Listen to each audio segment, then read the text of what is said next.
안녕하십니까. 제가 이제 그 주말에 토요일인가요? 주말에 며칠 전에 그 JTBC가 이제 그 206억 을이 변제를 못했다. 이 방송을 했잖아요. JTBC가 사실상 이게 부도거든요. 부도. 206억을 변제를 못해가지고 실제 그 신용 등급이 CCC 거의 뭐 부도 수준으로 떨어졌다. 이 방송을 한 지 이틀 만에 추가 충격적인 뉴스가 전해졌습니다. 거기 그 주요 회사들 중앙그룹이죠. 중앙그룹의 주요 회사들이 전부 기업 회생 절차를 신청했다. 이런 데 충격적인 보도입니다. 우리나라 언론 재벌이 기업의 그 기업 회생이라는 게 뭐 파산 직전이죠. 회생 우리 홈플러스 봤잖아요. 홈플러스처럼 이게 그 회생 절차를 신청해가지고 빚을 뭐 탕감 좀 받으면서 나눠서 갚는 이런 게 저는 언론 역사상은 처음이라고 보거든요. 특히 그 우리 메이저 언론 중에 이런 경우가 있었나 제 기억이 없어요. 보통 언론이 뭐 매각되거나 이게 M&A 뭐 이런 거는 있어도요. 팔리기는 팔리지 뭐 YTN이 뭐 유진그룹에 인수한다 이런 거 팔리기는 팔리는데 이런 식으로 이게 그 모든 중앙그룹의 주요 계열사들이 동시에 회생 절차를 신청한 이거야말로 이게 거의 뭐 파산 직전 아닙니까? 파산 직전. 그럼 이게 몇 개 회사가 신청했느냐? 가장 중요한 게 그 지주사 중앙 언론 그룹의 그 지주사 중앙홀딩스도 이게 했고요. 거기에 이제 중간 지주사가 있거든요. 중간 지주사. 그게 이제 그 콘텐츠 같은 거 만드는 거 있잖아요. 우리 그 방송 드라마 같은 거 제작하고 다 드라마 외주 제작하잖아요. 그러니까 이제 이런 방송 콘텐츠나 제작하고 뭐 이런 게 있잖아요. 이게 콘텐츠리 중앙. 이게 상장 기업이에요. 이게 문제예요. 콘텐츠리 중앙이 상장 기업인데 아마 이제 그 시가총액이 한 1,000억 됩니다. 지금 주가가 제가 보니까 5,000원이더라고. 4,990 얼마인가? 거래 정지가 돼버렸어요. 콘텐츠리 중앙이 중간 지주사인데 상장 기업이에요. 그런데 회생 절차 신청하면서 거래 정지가 돼버리면 지금 시가총액이 1,000억 정도 된단 말이에요. 그 중에 이제 뭐 대주주 지분 한 30 몇 프로 되겠죠. 빼고 나면 이게 소액주주들이 피눈물 흘리는 앞으로 이게 엄청난 일이 또 벌어질 것 같아요. 와, 기업 회생 들어가면 이게 주식도요, 거의 휴지 조각 되거든요. 감자되거나, 정말 이게 개미들이 피눈물을 또 흘리는 엄청난 일이 벌어져 상장 기업이 회생 절차 들어갔으니까 충격적인 거죠. 근데 빨리 그때 팔았어야죠. 근데 뭐 팔 시간이 있었나? 금요일 날 이게 제가 토요일 날 제가 방송했잖아. 미리 팔은 사람은 이게 다행인데, 하여튼 지금도 주가가 5,000원이나 하면서 시가총액이 1,000억이라는 거는 심각한 문제예요. 콘텐츠리 중앙, 또 이게 들어갔다. 그 다음에 콘텐츠리 중앙의 자회사가 메가박스라고 영화관 하는 데거든요. 메가박스. 여기도 이게 회생 들어갔습니다. 이게 연세로 막 보정으로 묶여 있다 보니까, 그러니까 메가박스 하나만 이게 보면 뭐 적자는 아닌데, 전부 이게 막 서로 이게 상호 보정으로 엮여 있다 보니까, 그냥 완전히 도미노처럼 그룹이 무너지는 거예요. 도미노처럼. 그래서 이제 그 메가박스도 회생 절차에 들어갔다. 그러니까 주요 지주사가 들어가 버렸으니까 그 다음에 유일한 상장회사도 들어갔고요. 그리고 이게 그 영화관까지 다 들어간 거예요. 지금 회생 절차를 신청하면요. 법원에서 이제 그 어떻게 되는 판단하겠죠. 이번에 그 홈플러스 봤잖아요. 이제 그 회생안을 만들어내야 돼요. 어떻게 빚을 갚겠다. 그러니까 지금은 이제 그 건물이 3개 있다 했잖아요. 중앙일보 건물, 그 다음에 JTBC 건물이 상암동 있고, 일산에 또 이게 스튜디오가 있거든요. JTBC 스튜디오. 그것도 알짜예요. 이 3개 건물을 다 판다. 지금 이제 우선 협상자를 정해놨고, 곧 8월달까지 팔겠다. 한 5,500억 정도에 아랑코 뭐 이래 우선 협상해놨고, 팔겠다는 거거든요. 그럼 이게 팔고, 나서 다시 월세 내고 임대해서 쓰고, 그럼 이게 그 빚을 어떻게 갚고, 대신에 이자나 원금을 좀 깎아주라. 또 이게 이런 식으로 이제 회생 절차가 가는 거예요. 그래서 이게 인가가 되면 그대로 회생 절차로 가고, 그게 안 되면 이제 경우에 따라 홈플러스처럼 이게 그 일부만 분리 매각하고 파산되는 경우도 있고요. 앞으로 이게 어떻게 될지는 다 봐야 돼요. 그러니까 중앙 P&I도 회생절차, 이거는 뭐 커너미나고 중간, 그러니까 중앙 홀딩스가 있고요. 그 다음에 중앙 P&I, 이거는 뭐 조그만 회사인데 인쇄하는, 요것도 이게 회생 들어가고, 그게 이제 그 들고 있는 게 콘텐츠리 중앙인 거죠. 그러니까 이게 구조가 독특합니다. 자, 오너가들이 있잖아요. 오너가들이 있죠. 거기 이제 홍석현, 아버지, 원래는 홍진기부터 시작됐잖아요. 홍진기. 이분이 그 장관을, 법무부 장관도 하고 내무부 장관, 홍진기하고 이제 그 이병철 두 분이 친한 거예요. 원래 중앙일보 창립이 홍진기와 이병철 삼성회장이. 그래서 홍진기 딸이 홍라이 여사, 홍라이 여사가 이제 이건희하고 결혼하잖아요. 이건희 회장. 그러니까 이제 그 장인이 되는 거예요. 홍라이의 동생이 홍석현이거든요. 홍석현. 또 그 동생이 BJF 리테일 또 오너고요. 이런 식으로 그 집안이 그래돼요. 그러니까 홍석현 회장이 지금 오너 회장이죠. 회장 그룹에. 지분은 그래 안 많고 회장이죠. 그 다음에 홍석현의 아들까지 내려온 거죠.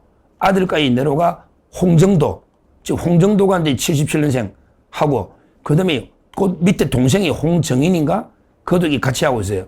홍정도, 홍정인 두 명이 지분을 다 가지면서, 그러니까 홍석현 아들 홍정도, 그 다음에 두 차 아들 홍정인, 이래가지고 이게 그 오너 일가가 이제 그 중앙홀딩스 지분을 이게 가지고 있는 거예요. 그러면 이제 그 중앙홀딩스가 홀딩스니까 또 이게 그 중앙일보나 또 JTBC, 그 다음에 약간 콘텐츠리 중앙, 뭐 이거는 또 중간에 하나 끼인 게 있는 거죠. 중앙 P&I라고.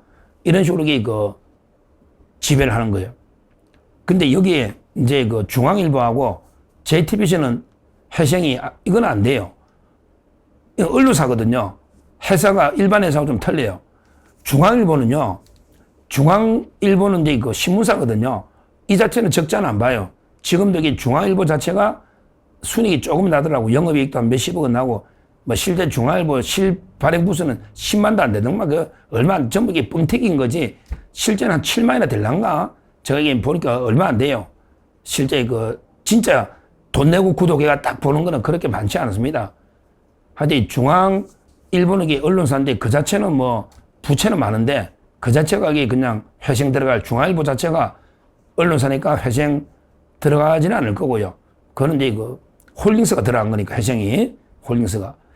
자, 그 다음에 JTBC도 이게 그 종편 언론사거든요. 그게 지분이 30% 미만, 약간 30% 정도 될 거예요.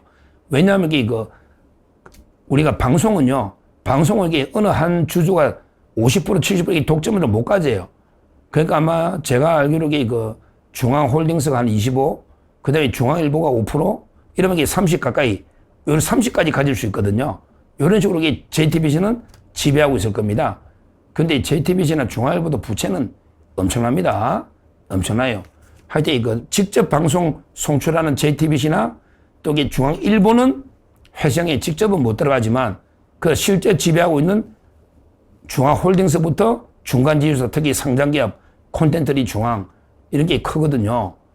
그 밑에 이제 메가박스까지 전부 이게 그 다 들어갔다는 말은 사실상 이게 그 중앙그룹 자체가 통째로 이게 회생이 들어갔다, 이렇게 볼 수밖에 없는 거예요. 그러면 이게 왜 이렇게 어려워졌는지, 이거는 제가 토요일 날 이게 제가 방송한 걸 간단하게 요약 다시 한번 말씀드리면 왜 이렇게 어려워졌느냐. 가장 이제 그 큰 거는요, 무리한 투자입니다. JTBC나 특히 JTBC가 무리한 투자예요.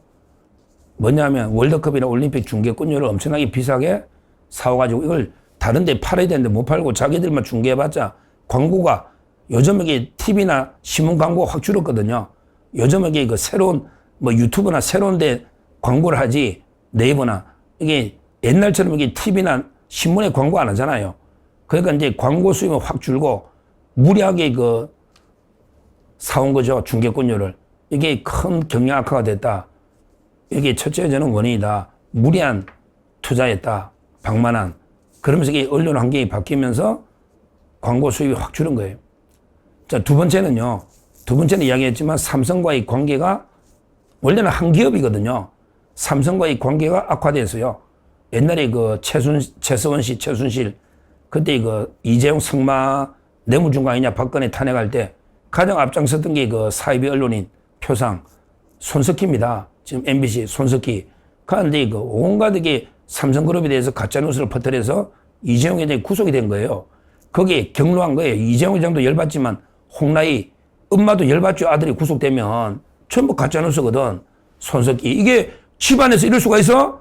우리 집안인데 중앙이 그렇잖아요. 따라서 그 삼성 쟤라도 이게 광고 안 주죠. 원래 안 그래도 광고가 방송이나 신문이 광고가 줄고 있는데 이제 뭐 광고 줄 이유가 없잖아요. 삼성과의 권리 악화. 옛날에 삼성이 전폭적 밀어줬거든요. 초창기에 클 때는. 이게 저는 두 번째 이유다. 이렇게 보고요. 그 다음에 그 노잖아요. 벌써 중국의 텐센트. 중국 자본을 이게 그 무리하게 1,000억. 중국 자본이 투자를 받습니다. 2020년에. 이런 게 중국 자본이요. 투자받으면 이게 국민 감정을 건드리게 되고 국민적인 지탄을 받으면요. 오히려 JTBC 안 봐요. 중앙일보도 안 본다고. 중국 자본이 들어와 있어? 이게 우리 보수에서는 중국에 대한 이게 또 반중 정서가 엄청 세거든요. 저는 중국 자본이 투자를 받은 게 또 결정적인 패착 중에 하나다. 이렇게 분석을 하고 있어요. 그러고 마지막 네 번째는 무엇보다 이게 공정 보도가 안 되는 거예요. 언론으로서 이미 사명을 저는 언론으로서의 그 원칙과 사명을 잃어버렸다 봐요. 무슨 말이냐면 그 윤석열 대통령 때는 그렇게 물어뜯고 지금도 중앙일보 칼럼이나 JTBC 보면 국민의힘을 이렇게 물어뜯고 있어 장동영이나. 근데 이재명이가요. 야, 너 거기 종편들 가짜뉴스 하는데 내가 연장 안 해준다. 재승인 안 해준다 이러니까 깨갱하면 아무도 말도 못해. 이재명한테는 속으로는 다 욕해. 제가 이게 얼마나 많이 만나보겠어요. 기자들이나 방송 관계자들을. 술자리에서만 이재명이 이 XX, 이 개 XX 이러더니 앞에서는 한마디도 못해. 아, 정말 이게 부끄럽습니다. 진짜 이재명을 술자리에서는 소주 몸에서 그렇게 개 XX 욕하더니 이재명이가 당당하게 너 종편들 연장 안 해줄 거야? 너 동아일보 상 받은 그 반납에 왜 대장동에 그 녹취록 그분이 내냐? 그분이 왜 또 조작에 상 반납해? 이래도 동아일보나 채널에 한마디도 못합니다. 이러면서 언론이 죽어버린 거예요. 왜? 차라리 모든 정권을 다 물어뜯든지 아니면 다 아부해야 되는데 아니 윤석열이나 완전히 뭐 이쪽에 장동희 국민의힘은 개무시하면서 그냥 우습게 보여서 마음대로 그걸 조롱하고 쓰면서 이재명에 대해서는 한마디도 쓴 게 없어요. 그럼 뒤에서라도 욕 안 해야지. 뒤에서라도 욕을 안 해야지. 얼마나 이게 부끄럽습니까? 그러니까 우리 보수들이 안 보잖아. 아니 중앙일보 솔직히 너 돈 내고 본 사람 몇 명 되냐? 나무위키 보니까 7만 얼마 돼 있던데 내가 단정하는 건 아닌데 몇십만 그 다 뻥이잖아. 종이신문 누가 보냐? 받아 돈 내고 특히 관공서나 보겠지. 여주면 솔직히 그러게 JTBC도 그래. 뭐 드라마 요즘에 주말 드라마 인기 좋다는데 그럼 왜 드라마는 남는 게 없거든요. 시사 프로들이 남는데 지금 MBC한테 밀리버리고 좌파들도 안 보고 우파들이 안 보잖아요. 요즘 이게 종편 잘 안 보잖아요. 종편 시청률이 처참합니다. 원래 그게 1% 정도 보면 가구 7만 가구 정도 보면 시청률 1% 넣어야 되는데 7만 가구가 보면 그게 안 넣어요.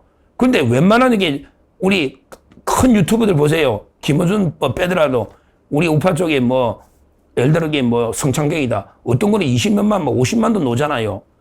뭐 저야 그만큼 안 놓지만 그러다가 저 것도 어떨 때는 뭐 저번에 JTBC 11만 보면 그 종편보다 많이 보는 거예요. 종편보다. 그러니까 이미 언론 환경이 확 바뀌어버린 거예요. 결론적으로 오늘 중앙일보의 모든 주요 회사가 다 회생 절차 들어간 거예요. 실제 방송 직접 하는, 신문 직접 하는 중앙일보하고 JTBC 빼고 주요 회사 4개가 다 이게 이제 법정 관리 회생 절차로 들어갔다. 사상 이 그룹이 망하는 과정이다. 이렇게 봅니다. 이거는 전에도 말했지만 이게 자업자득이다. 결국 언론이 언론답지 못하고 이러니까 이게 자업자득이다. 이제 그 옛날에 뭐 밤에 황제 뭐 조중동이 어쩌고 저쩌고 이게 이 시대 끝난 거예요. 이미 언론 환경은 바뀌고 있다. 무리한 확장 중앙일보가 무너지고 있고요.